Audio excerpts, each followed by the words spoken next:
Hello and welcome to Eco Africa, your environment magazine brought to you by NTV in Uganda, Channels TV in Nigeria and DW in Germany.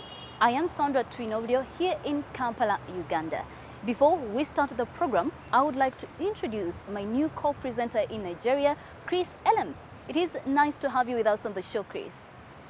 Well, thanks, Sandra. I'm delighted to be part of the team on this weekly Pan-African program focusing on sustainability and environmental protection. Here's a look at what's coming up on today's program. We report on the fascinating Grevy's zebras in Kenya and how the women scout of the Samburu people protect them. We take a look at how scientists are trying to solve a plastic problem. And we'll tell the story of how one German company now wants to save insects rather than kill them. Zebras are known for their beautiful and striking stripes, and tourists love to watch herds grazing in Africa's grasslands. What few people realize is that this cross between a wild horse and a donkey is becoming increasingly rare. The Grevy's zebra is rapidly disappearing from its semi-arid habitat. Climate change and habitat loss due to increased farming activities have pushed the creatures to the brink of extinction. But the women from the Samburu community in Kenya are trying to save them.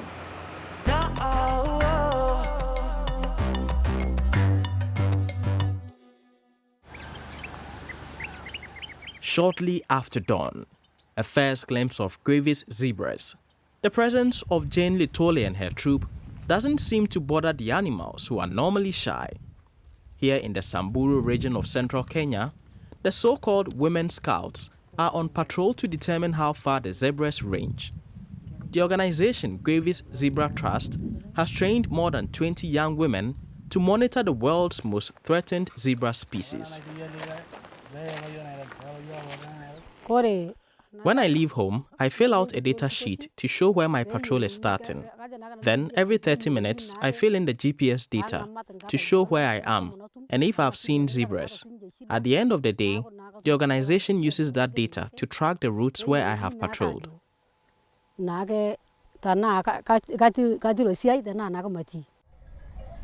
40 years ago, there were 15,000 Grevy's zebras in Kenya alone. Now there are fewer than 3,000. They live in one of the driest parts of the country. The zebras can survive for up to 5 days without water, so they flourished in these conditions where there was no competition from other animals. But now, humans have begun to settle here, and their herd animals are eating the grass.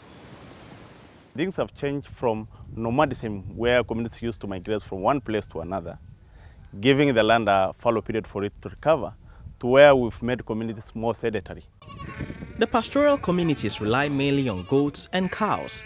Due to the presence of the nearby river, humans and animals are increasingly occupying the same areas, and food is growing scarcer. Longer dry periods caused by global warming are destroying more and more pasture land, increasing the pressure on the zebras and their ecosystem. For years, Peter Lalampa has been working with local cattle farmers. He believes they can coexist peacefully with the zebras. They are able to safeguard some areas as dry season grazing reserves. Those areas they safeguard as dry season grazing areas are areas that are utilized by species such as Grevy's zebra to have pasture. And so it's a way of rationing pasture. It's a way of making sure that there's coexistence between livestock and wildlife. Eroded areas are being replanted to benefit all parties. The women in the communities play a key role in this. Their influence can ensure that the next generation will continue to value that coexistence. Herd animals loosen the soil on the arid pasture lands. Then, semicircular embankments are constructed around areas where grass could start growing again. They capture the little available rainwater and direct it onto the fields. The Samburu women tear out invasive acacia trees to use for firewood. Grass and other plants grow in their place. This way, 600 hectares of pasture land are reclaimed each year. The areas that we started with, we've seen amazing response where perennial grasses that have disappeared over years have come back. That's just an indication that this method is working. Traditions are important to the Samburu people. At the region's only river, the women give ritual thanks for the water and pastures in a Intorosi ceremony. Central to the Intorosi ceremony is the message of respect it carries. It also communicates to the rest of the community the importance of our conservation work and planned grazing. The scouts say their efforts have led to greater acceptance of the zebras, and that has benefits for all. We control the movement of livestock, and they can eat together with the zebras. So the zebras don't wander off in search of pasture. This attracts tourists to the region. Tourism creates jobs and bursaries for our children. Future generations of local people, provided with education and training, could build up a nature reserve where the grievous zebra population could recover and thrive. Informal settlements have become common in many places in Africa, facing large-scale rural to urban migration. This is especially true in big cities that offer growing populations an opportunity to work and lead better lives. But the development of infrastructure can barely keep pace. We can see it every day here in Nigeria, Sandra. The pressure on the housing market and the difficulties providing utilities in informal settings are increasing. Now, Lagos, one of the biggest cities in Africa, is no exception. State and private organizations here are working together to build and expand a functioning electricity and sanitary system.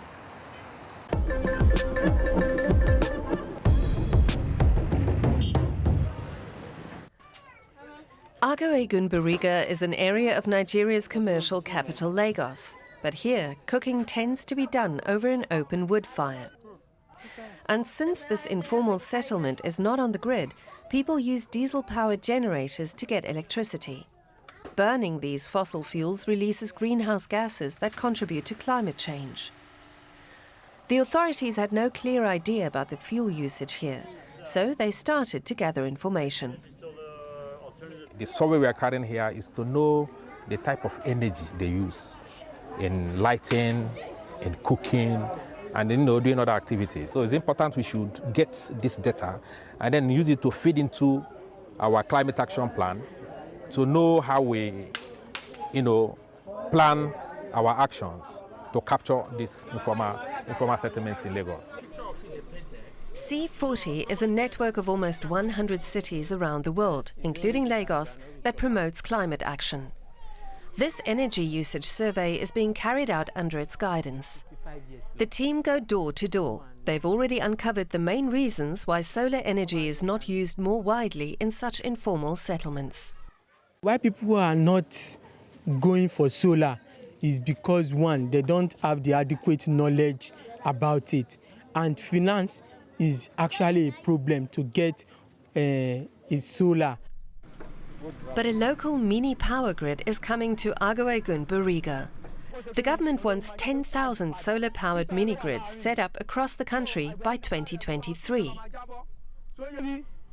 An environmental NGO teaches neighborhood residents how to set up solar panels and how to turn daytime sunlight into nighttime street lamps to make life here safer.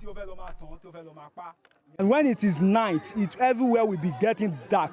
So you can't see from here to that place. So, but when we install all this, you can see from here far distance. So that is the reason why we are doing this in the communities. Another problem here is poor sanitation. This is a public toilet. The waste goes straight into the river and contaminates the water used for washing and cooking. Another NGO called Justice and Empowerment Initiatives recently built this toilet facility, which uses a kind of composting system called a biofuel digester to break down the waste. Artist Mutala Gani Taiwo is contributing to the project. Even some adults do come around, sit down with me, ask a few questions. Why am I making it so beautiful like this? And I said, well, it will help attract you to the toilet to come use it. And they said, wow, that's good too. So it's interesting, and the community, they're happy about it. The facility cost $1,800. To use it, you have to pay the equivalent of just under 1 cent. The money goes towards maintenance and cleaning. People in Agawe Gunbariga are also happy about the new solar-powered street lights that are going up. They're looking forward to having light during the long evenings. And doing away with diesel generators will also reduce the area's carbon emissions. 2 children, 2 continents, 1 giant problem. In my leven heb ik nog net gezien een beetje rien.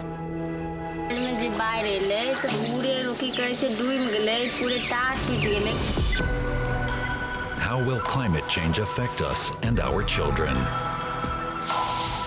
Learn more at dw.com/water.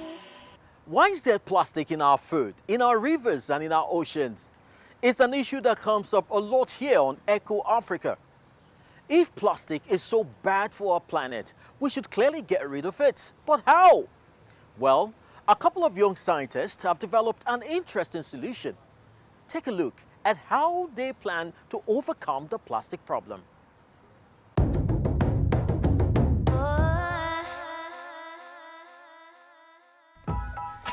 What if nature had a way of ridding the world of a major environmental headache? And at the same time, creating something that improves the soil. Sound impossible? Here it is. This tube contains microorganisms that love to feast on plastic. I'm Liz Madaras. I'm Christina Levy, and we're the co-founders of Polyloop, a Hungarian biotech company. Polyloop's bacterial cocktail can digest a host of disposable plastics. The degradation process is very similar to how those leaves disappear from autumn until springtime. A consortia of microbes biodegrades them, and this is what we're doing with our bacteria and fossil-based plastics. This is how it's going to look like in 2 weeks.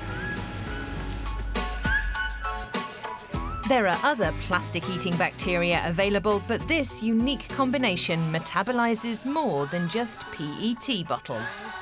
Within 7 weeks, the microorganisms can break down virtually any mixture of plastics, and the resulting sludge can be utilized as a soil improver. The startup now hopes to build an industrial plant to test the degradation process on a larger scale.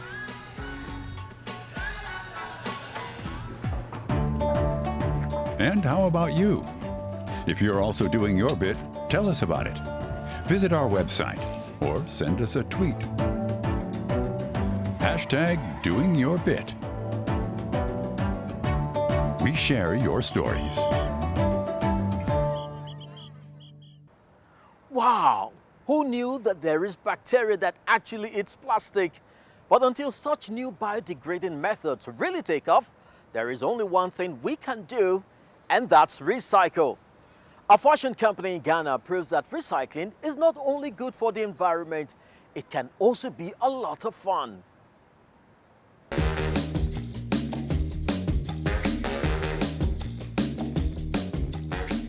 Fashion and fun certainly go hand in hand.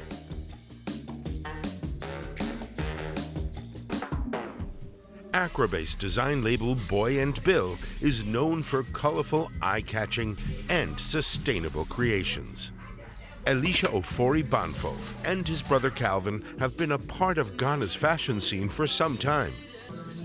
Now they're making their signature items from waste materials, like plastics and broken mirrors.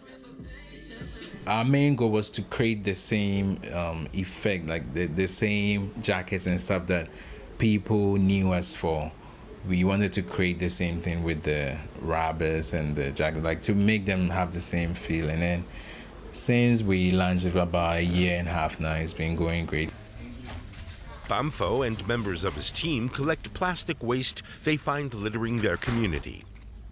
Ghana recycles no more than 5% of the 1 million tons of plastic generated.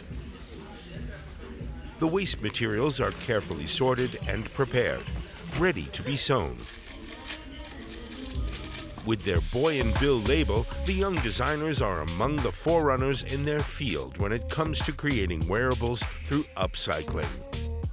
They hope to inspire as many Ghanaians as possible to start choosing their sustainable fashion.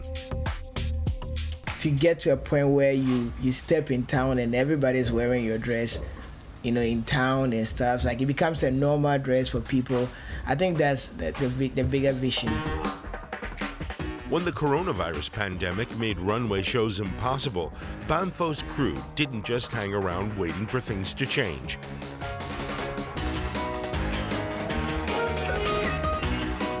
In the small studio, they put together a virtual fashion event. Models showcased the latest creations before they were made available for purchase.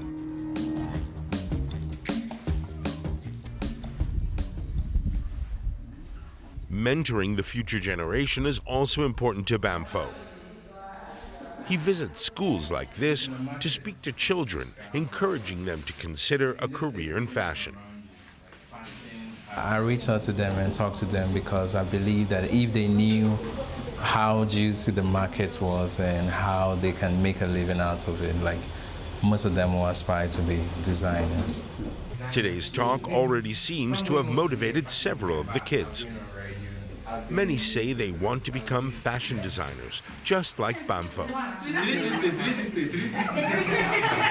What said is inspiring, like what he even said, I want to be a fashion designer with what he said because what he's wearing really attracts me. Ghana is already home to a number of stylish fashion labels, but Bamfo and his brother now hope to take it to the next level. Today, Accra, tomorrow, the world.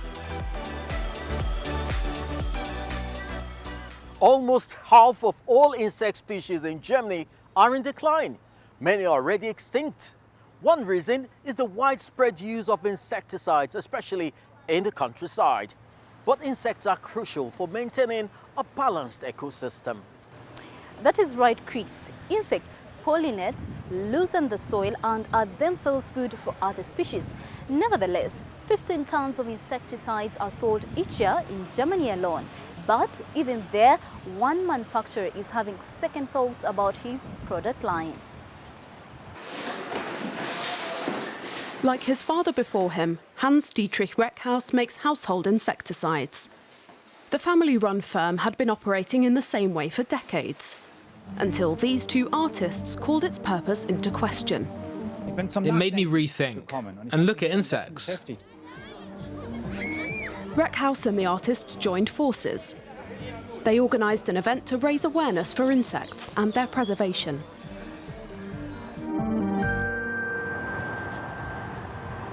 The event prompted Hans-Dietrich Reckhaus to put his company's future on the line. He's invested around €2 million in the conservation of insects and other small creatures. The project also includes setting up green roofs to compensate for the animals his products have killed. The roof of his headquarters has also become a home for insects. My products kill insects, but I don't see a contradiction in making insecticides while at the same time helping insects. From killer to saviour? Really? Or is this just a marketing ploy? Because these days, products that can boast environmentally friendly credentials tend to sell better.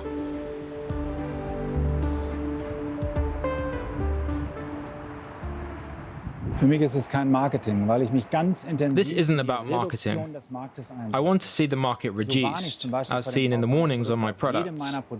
Each product has a big label about the dangers involved. Hans-Dietrich Reckhaus has now introduced alternatives that he feels more comfortable with, such as this live trap for fruit flies. The insect is attracted to the cider vinegar and then trapped in the cylinder to escape unharmed.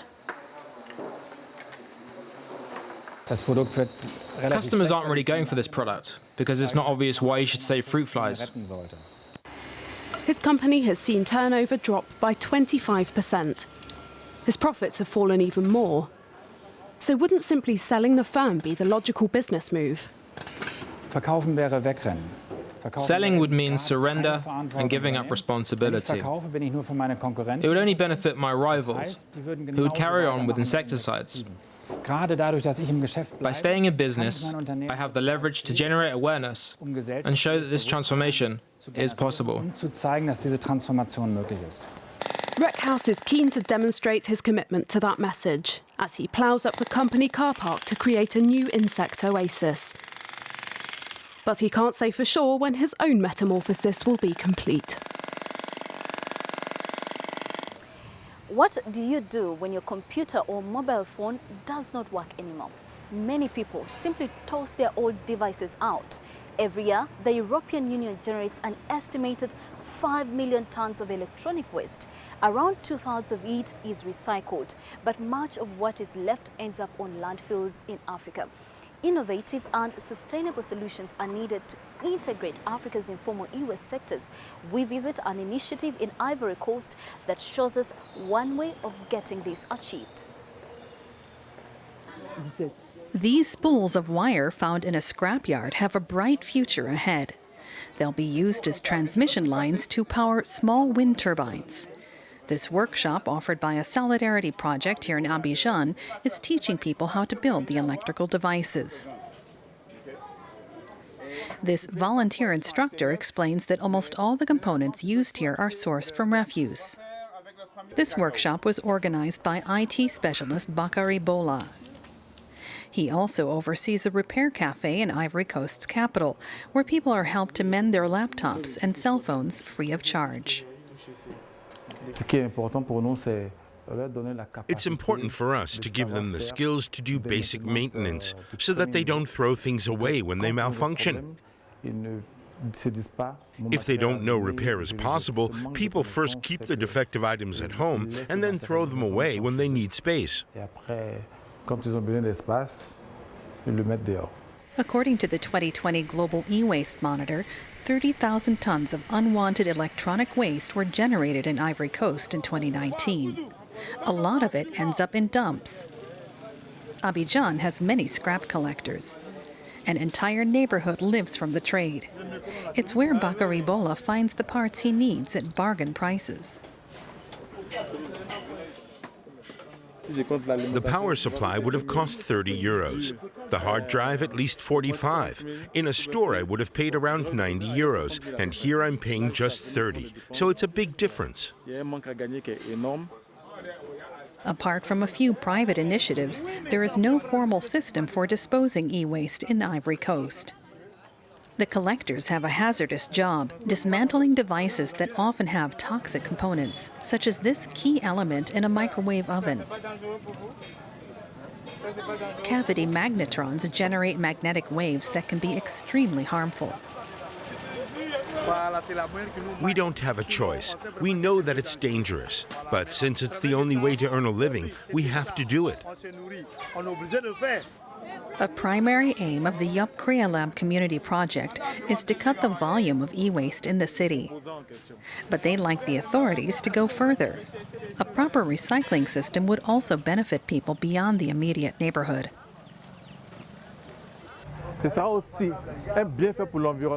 It could also benefit the environment. With a functional recycling and recovery system, we wouldn't have trash piled up here, waiting for a potential buyer to come and remove one single component. In its effort to effect change, Yup Crealab is keen to reach as many residents as possible. 20 people attended their first workshop. Now there are plans to hold one on a monthly basis. We want to keep this cycle going, getting the parts from scrap collectors and handing them over to people who do something with them. Then those people who are learning here today will be able to go and buy those items themselves to make a wind turbine. The project also wants to help anyone with a promising business idea to found a startup. It hopes to enable people to turn their futures around by supporting creative innovation, talent incubation, and environmental protection. It is definitely an environmental win-win when we can make new things out of electronic waste. And that is all for this week. I am Sandra Twinobio signing off here in Kampala, Uganda. Thank you all for joining us, and to you too, Chris. I hope you had a fantastic start of this amazing show. It's been great fun and I hope you enjoyed it. It is a goodbye. See you next week. Thank you, Sandra. It's really great to talk about these important issues out here where it's all happening. And thanks to our viewers for tuning in. I look forward to bringing you the next edition of Echo Africa. I'm Chris Illems in Lagos, Nigeria. Bye for now.